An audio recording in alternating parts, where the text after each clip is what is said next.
मां की चिंता करते हैं। साधु के बताए अनुसार धर्मगुप्त को अंशुमति व सुचिव्रत को स्वर्ण मुद्राओं का कलश प्राप्त होता है। गंधर्वराज के सहयोग से धर्मगुप्त वृषध्वज को पराजित कर पुनः अपना राज्य प्राप्त करता है। दूसरी ओर दिति 2 पुत्रों को जन्म देती है और उन्हें विश्व विजय का आदेश भी देती है। देवर्षि नारद इस कटु सत्य की सूचना देवाधिदेव भगवान शिव को देने का निश्चय करते हैं। श्री हरि विष्णु की जय हो, माता महालक्ष्मी की जय हो। श्री हरि उबारे, हमें इस संकट से उबारे प्रभु। देवराज, दोनों दैत्यों द्वारा स्वर्ग पर अधिकार कर लेने का समाचार हमें प्राप्त हो चुका है। समाचार प्राप्त हो चुका है? हाँ देवराज, ये दोनों भ्राता पूर्व जन्म में वैकुंठ लोक के द्वारपाल जय विजय थे, जो संकादि ऋषियों के श्राप के कारण इस जन्म में दिति पुत्रों के रूप में उत्पन्न हुए हैं। दोनों भयंकर दैत्य हैं प्रभु, और दोनों ही ऐसे भयंकर और भयानक कृत्य करेंगे जिसे देखकर तीनों लोकों के प्राणी कांप उठेंगे। प्रभु, ऐसी स्थिति में उनके विनाश का कुछ उपाय करें। नहीं देवराज, जब तक इनके अत्याचार चरम सीमा तक नहीं पहुंच जाते, हम इनके कार्य में हस्तक्षेप नहीं करेंगे। नारायण नारायण, जय हो श्री हरि, जय हो जय हो।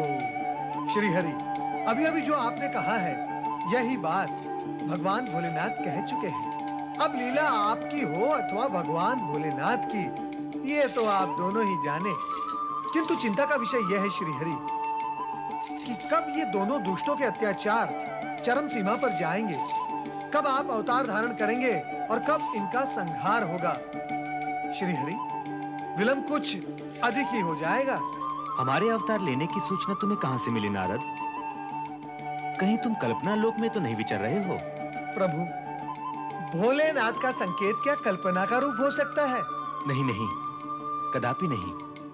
यदि उनकी यही इच्छा है तो हम अवतार अवश्य लेंगे, परंतु कब लेंगे इसका निर्णय परमपिता ब्रह्मा जी और भगवान भोलेनाथ ही करेंगे। हम तो केवल उनकी इच्छा पर कार्य ही करेंगे। प्रभु, अब हमारे लिए क्या आज्ञा है? स्वर्ग से बहिष्कृत होकर अब हम क्या करें और कहां जाएं? देवराज, जब जब पाप की काली छाया विस्तार लेकर संकट के बादल का रूप धारण कर लेती है, तब तब परमार्थियों के लिए पुण्य का प्रकाश प्रसारित करना आवश्यक हो जाता है। स्वर्ग की पुनः प्राप्ति होने तक आप सभी तीर्थों की यात्रा करते हुए धर्मात्माओं अथवा ऋषि मुनियों के निवास स्थान पर विश्राम करें और वहां रहकर भगवान भोलेनाथ की आराधना करें। व्यर्थ में चिंता करने से अथवा इधर-उधर भटकने से कुछ लाभ प्राप्त नहीं होगा।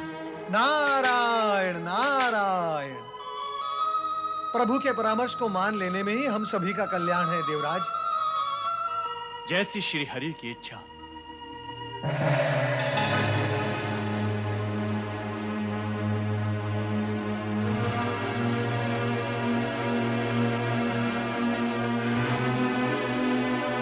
नारायण नारायण नारायण, श्रीमन्नारायण नारायण नारायण।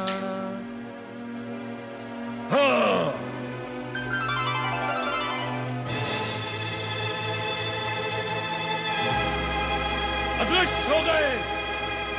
चल, हिरण्याक्ष के साथ चल। किंतु जाओगे कहां? मैं तुम्हारा धरती पाताल आकाश तक पीछा करूंगा। सर्वत्र मेरा ही अधिकार होगा। कहां जाओगे तुम? शांत हो जाओ दैत्यराज, शांत हो जाओ। जिन पर क्रोध कर रहे हो वो तो गए। नारायण नारायण, अब व्यर्थ क्रोध करके अपना लाल वर्ण रक्त श्वेत वर्ण क्यों कर रहे हो, है ना? क्या कहा तुमने? दैत्यराज, मैंने जो कुछ भी कहा है आपके पक्ष में और देवगण के विपक्ष में कहा है। मुझसे भयभीत होकर तुम ऐसा कह रहे हो नारद? नहीं नहीं दैत्यराज, मेरे और आपके बीच भय की भीत नहीं, युगों युगों की प्रीत है। हाँ? मैं तो आपका शुभ चिंतक हूँ। क्या कहा? कौन से तक हो? शुभ चिंतक। हाँ, तो वही तक रहना। और अब मुझे ये बताओ कि देवगण कहाँ भाग गए हैं? तुम्हें तो दिखाई देते ही होंगे। हाँ हाँ दैत्यराज, मुझे तो असुरों का भविष्य तक दिखाई देता है। नारद, तुम तक बहुत करते हो। पहले शुभ के चिंतक और अब ये भविष्य तक। सीधे से ये बताओ कि ये देवगण कहाँ छुपे हैं? वही तो मुझे ज्ञान नहीं है दैत्यराज, किंतु मुझे आश्चर्य इस बात का है कि आप जैसा महाबली अपने उद्धार की बात छोड़कर ये पराजित देवगण के पीछे घातक क्यों बना है? फिर वही तक। पहले शुभ का चिंतक, फिर भविष्य तक और अब ये घातक।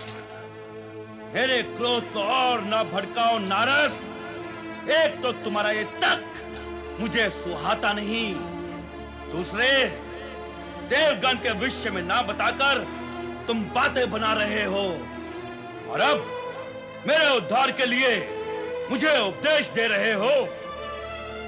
इसका परिणाम जानते हो? अवश्य। अनावश्यक रूप से किसी को कष्ट देने अथवा दुष्टता करने का परिणाम कष्टकारक ही होगा ना दैत्यराज? तो फिर क्यों कर रहे हो ये दुष्टता?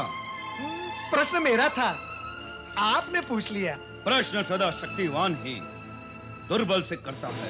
यही तो मैं कहता हूँ, यही तो मैं कहता हूँ दैत्यराज कि प्रश्न सदा शक्तिमान ही पूछता है। फिर भला आपने क्यों पूछ लिया? फिर वही दुष्टता, फिर वही प्रश्न।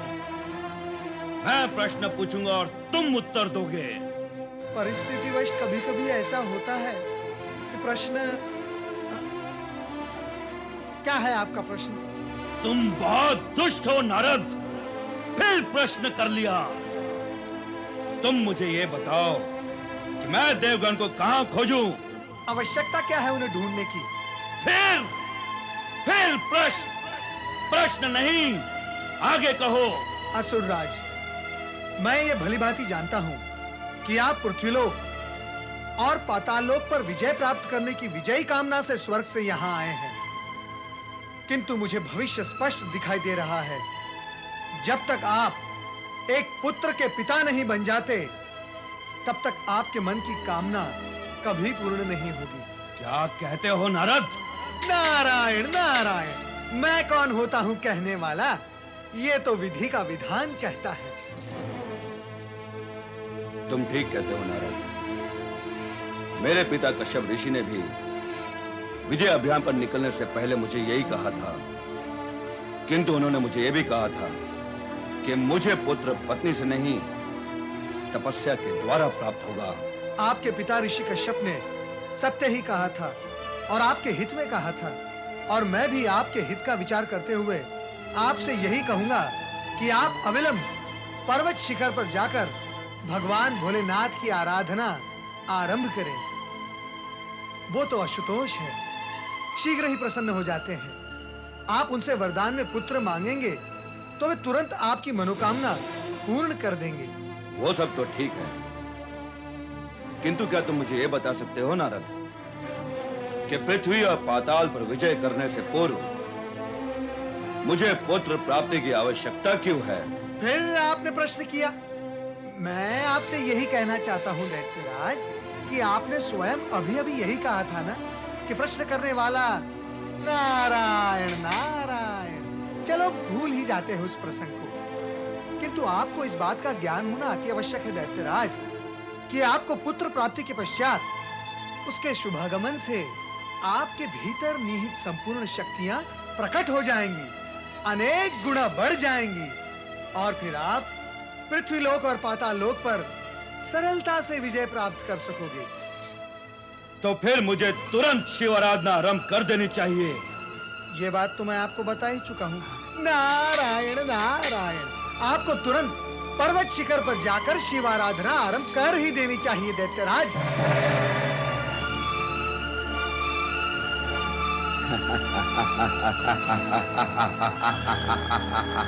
स्वर्ग विजय महाराज हिरणाक्ष की जय। स्वर्ग विजय महाराज हिरणाक्ष की जय। स्वर्ग विजय महाराज हिरणाक्ष की जय।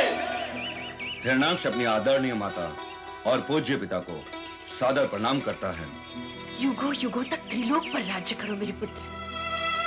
परंतु पुत्र हिरण्याक्ष, मुझे बताया गया कि तुम पृथ्वी और पाताल की विजय यात्रा पर गए हो।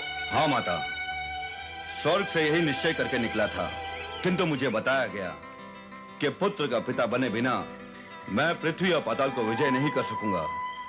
इसलिए पराक्रमी पुत्र की प्राप्ति के लिए मुझे शिव की आराधना करनी होगी। शिव आराधना करना चाहते हो? ये तो अति उत्तम विचार है। आराधना के प्रपंच में पढ़ने की क्या आवश्यकता है पुत्र। मैं तुम दोनों भाइयों का विवाह सुंदर दैत्य कन्याओं से कर दूंगी। उसके पश्चात तुम पराक्रमी पुत्रों के पिता बनोगे और दैत्य वंश की कीर्ति अमर होगी। अनावश्यक रूप से पुत्र के महत्वाकांक्षा को आश्रय मत दो दीदी। इसका परिणाम शुभ नहीं होगा। मैं पहले ही कह चुका हूं, हिरण्याक्ष के भाग्य में संतान सुख नहीं है। भगवान शिव की आराधना करने से इसे पुत्र प्राप्त होगा, पत्नी से नहीं। देवर्षि नारद ने भी मुझसे यही कहा है कि पुत्र की प्राप्ति के लिए मुझे तपस्या करनी ही होगी। तुम्हें क्या हो गया है पुत्र?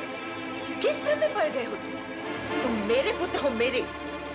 ये देवर्षि नारद, आराधना, शिव, ये सब मेरे और तुम्हारे बीच कैसे आ गया? एक पुत्र के लिए उसकी माता ही सब कुछ होती है, इसलिए बाकी सब विचार त्याग कर अपनी माता की आज्ञा का पालन करना ही तुम्हारा कर्तव्य है। जाओ, जाकर हिरण्यकश्यपु से भी कहो कि माता तिथि ने विवाह का आदेश दिया है। मैंने तुम दोनों के लिए दैत्य कन्याएं देख ली हैं। जाओ, जाकर मेरी आज्ञा का पालन करो।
असुर राज हिरण्यकश्यप की जय।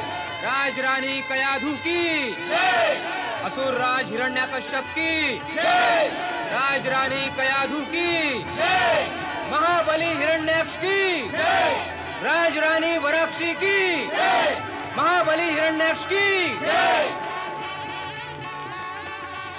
प्रणाम पिताश्री। आयुष्मान भव। प्रणाम माताश्री। सदा सुख का भोग करो, प्रतापी पुत्रों की माता बनो। कल्याण भव। सदा सुखी रहो। स्वामी, क्या हुआ आपको? आपके मुख पर ये विषाद कैसा? जीवन के इस अवसर पर मुख प्रसन्नता से पूर्ण होता है, किंतु आप तो चिंताग्रस्त हैं। कुछ विशेष नहीं है वराक्षी। विशेष न सही, जो साधारण है वही कहिए। क्या करोगी तुम जानकर? एक पत्नी अपने चिंतित पति की चिंता जानकर जो कुछ करती है वही सब कुछ मैं भी करूंगी स्वामी। नहीं वराक्षी नहीं, तुम कुछ भी नहीं कर सकोगी। स्वामी, आप अपनी चिंता के विषय में जानते हैं कि वो बहुत बड़ी है, किंतु मेरी चिंता दूर करने की शक्ति आपकी चिंता से बड़ी है अथवा छोटी, ये तो आप नहीं जानते। तुम्हारा तर्क उचित है, किंतु मेरी चिंता छोटी या बड़ी नहीं, अनोखी है। अनोखी है, अद्भुत या विलक्षण, कहिए तो स्वामी। तो सुनो वराक्षी, हम दोनों भाइयों की स्वर्ग विजय से सभी दानव, मानव, देव, यक्ष अचंभे द्वारा आतंकित है। ये मुझे ज्ञात है स्वामी। हमने हमारे बाहुबल से पृथ्वी और पाताल पर अधिकार करने का प्रण किया है।